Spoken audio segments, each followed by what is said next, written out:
Mount Rushmore of Mexican fighters, top 4 Mexican fighters ever. Julio César Chávez, When you're ready, just point. Gilberto Román, Salvador Sánchez, and who else? You can say yourself. No, I don't know, myself. Later. Barbershops in Mexico have been arguing this forever. Is Canelo actually the greatest, or does Chavez still wear the crown? And what about the ghost in the room, Salvador Sanchez, the prodigy who never got to slow down? So who's actually Mexico's GOAT? And what's the one thing that highlight reels aren't telling you? Here's my take. Greatness in Mexican boxing has 3 currencies. That's dominance, resume, and cultural ownership. Chavez owned the people, Sanchez touched perfection, and Canelo built an empire across 4 weight classes. The greatest depends on which currency you value the most, but quietly, one of these guys checks off 2 boxes at a level the others don't. And I'll show you which one, and not by nostalgia, not by hype, but by how fights actually get won. I'm Abner, we keep it real here when breaking down boxing. And look, Chavez Sr., his title fights were basically national holidays. The stadiums were packed, the streets were empty. Canelo, 4 division champion, undisputed at 168, a pay-per-view monster. And Salvador Sanchez, taken away from boxing at the age of 23, but however, he's still used as a measuring stick for the craft.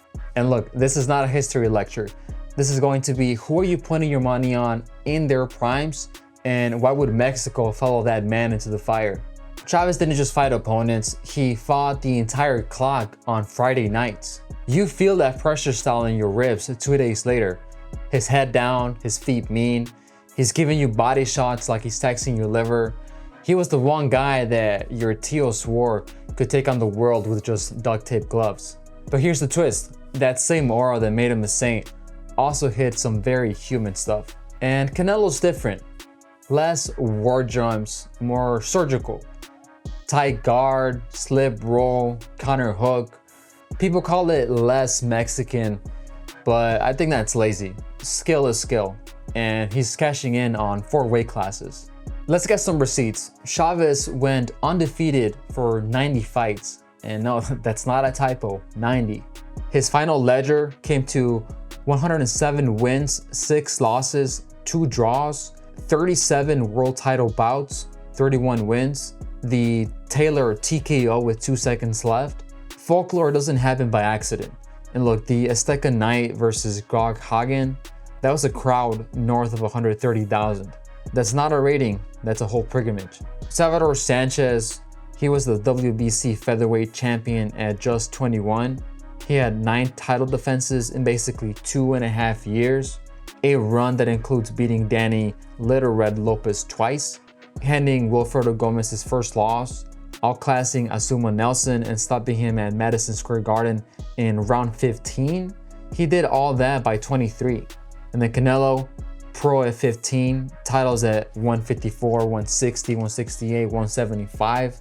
First undisputed champion at super middleweight, and his name's on the resume: Cotto, Golovkin, Kovalev, Jacobs, Lara, Trout, Plant, and more. He turned Cinco de Mayo and Mexican Independence Weekend into a residency deal and put up TV numbers in Mexico that looked like World Cup qualifiers. So if greatness is who stopped the nation, Chavez wins easy. If greatness is who fought the most elite fighters across different weight classes, Canelo stares you down. But what do we do with a guy like Sanchez? A guy who might have been the most complete out of the 3. He didn't have a late career slippage to muddy his record. Chavez's game is the dark art of making the end feel guaranteed. Jab to the chest, shuffle left, steps on your exit, and then he hits the body with such intensity that your brain begs your feet to quit. You don't solve Chavez, you survive him. Canelo, on the other hand, fights like a firecracker. Hand traps, weight shifts, little slips that make you miss by an inch, but somehow he's making you pay by 10. If you lunge, he invoices you with interest. I've seen dudes try to copy his head movement and they end up eating uppercuts like Skittles. In Chavez Taylor, Chavez was down on points, but the bodywork was a long con. Short right hand inside chaos, That finisher wasn't lucky, it was engineered. In Canelo Callum, Canelo marched with the high guard, framed the lead hand, deadened the jab with right hands to the bicep, and then he went downstairs. That's acid depreciation, not just damage. In Sanchez versus Gomez, rhythm changes, feet like a drum beat, drawing counters, then punishing the reload. That's ring IQ you don't fake. The Mexican style cliche is incomplete. It's not just brawling, it's control. Chavez controls space with pressure, Canelo controls time with counters, and then Sanchez controls temperature. He would either cool or boil down the fight. Remember that, it decides the verdict. Greatness ain't spotless. If it looks spotless, somebody's erasing fingerprints. Chavez had the Whitaker draw that smelled like a robbery to half the planet. Then the Randall loss, the tech decision back, the later De La Hoya fights ensue. Also, let's keep it real. Being the house fighter came with perks. Canelo, the clenbuterol mess, and I hope I'm saying that right. And even if meat contamination is a real thing, that stain sticks in arguments. And yeah, people will always bring up the scoring from the first Triple G fight, now with Laura, and then also the draw from that one judge who scored the Mayweather fight. Like, bro, what were you watching? The only blemish on Sanchez is time. He died at 23. No decline, no comeback tour, no bad losses. Legacy froze at the top, which is beautiful and brutal. The what ifs, Pedrosa unification, maybe chasing Arguello level challenges, they live in our heads. It's the missing piece of the debate because we never saw him get old in the ring. And Chavez had demons, drugs, chaos. Later, he turned it around and helped others through rehab clinics and mentorship, which matters for legacy in a different way. Canelo's daring sometimes overreaches. Bevo at 175 was a bridge too far that night, but daring to be great is part of greatness. Never forget that when you tally L's. So ask yourself, do we punish the fighter who stuck around long enough to show cracks? Or do we discount the prodigy of Sanchez because fate decided to cut his time early? Or do we admire and acknowledge that modern greatness comes from navigating business, judges, and Twitter all while stacking belts? Belts live in glass cases. Memory lives in kitchens. Chavez is the people's champ. Your abuela probably knows his walkout. There are households out there that completely stopped arguing because Chavez was fighting. That's ownership.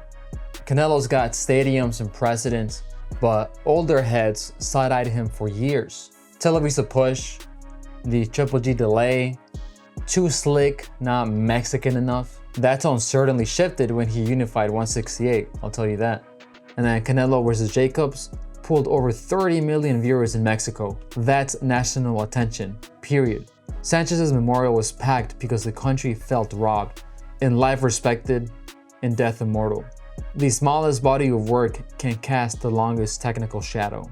Cultural ownership isn't just who sold the most popcorn, it's who changed the way that things were taught at gyms. Chavez made pressure a religion, Sanchez made patience a weapon, and Canelo made head movement cool again for an entire generation that was raised on slugfest, not slickness. That's legacy you measure in mids and sparring rounds. Prime for prime fantasies, fine. Chavez versus Canelo at around 140 to 147.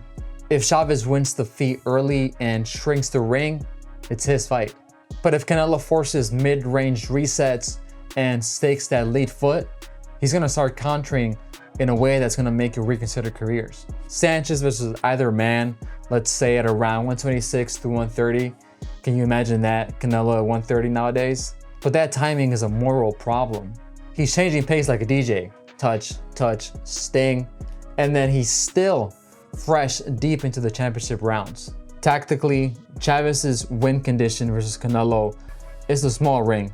Jab at the chest, step outside Canelo's lead, frame the neck on the inside, and dig liver before the counter cocks. Canelo's win condition, on the other hand, is stake and fence, outside foot position, frame the lead hand, pivot clip, punish the lean with the right hand and exit. Sanchez breaks both with temporal control, feints that freeze, half steps that drag range, angles that steal your set. Chavez's entries get jab hooked. Canelo's counter triggers get smothered because Sal never gives the same look twice. So who's the greatest if you're not allowed to say it's complicated? What's the missing criterion that everybody forgets to weigh? Here's the bigger picture. Greatness isn't belt counts, it's how your style ages against the truth. The truth is fatigue, bad judges, worse contracts. The truth is life outside the ring. The guy who can keep beating truth, that's the guy. Old school coaches point at Chavez. That's the ideal of Mexican boxing. Take your opponent's heart with the body. First spar, I tried it, ate a counter so clean I saw next week. Later, I studied Canelo's weight shifts, how he makes you punch late by one beat. And suddenly I was getting lit up on entries. Then I watched Sanchez versus Nelson and I thought, oh, that's what it looks like to be 3 moves ahead. I felt pieces of all 3 in my own training. And the more that I learned, the less that I worshipped knockouts and the more that I learned to appreciate control. Control is the quiet superpower. The most Mexican style isn't a chin contest. It's who imposes will, and all 3 do it with different instruments. So who's Mexico's greatest? If you force me, gun to the head, I give the cultural crown to Chavez. No one will ever own Friday nights like that man. I give the pure craft crown to Sanchez because nobody made champions look like sparring partners like Chavez did at 23 years old. And I give the modern greatness crown to Canelo because not only did he take the old blueprint, upgraded it, and used it across 4 weight divisions. However you score it, all 3 are great in their own respect. All 3 have reasons as to why you should study their tapes, learn what they did in the ring. So lesson simple, greatness is control. Control the timing, control the moment, control the story. And speaking of control, you know who let a whole lot slip? Canelo against Crawford. Yeah, I said it. He had more gears that he never hit. What were the 2 adjustments that were just sitting there waiting to be used? Click here for that video. And while you're at it, hit subscribe so you don't miss the next breakdown we do. Later.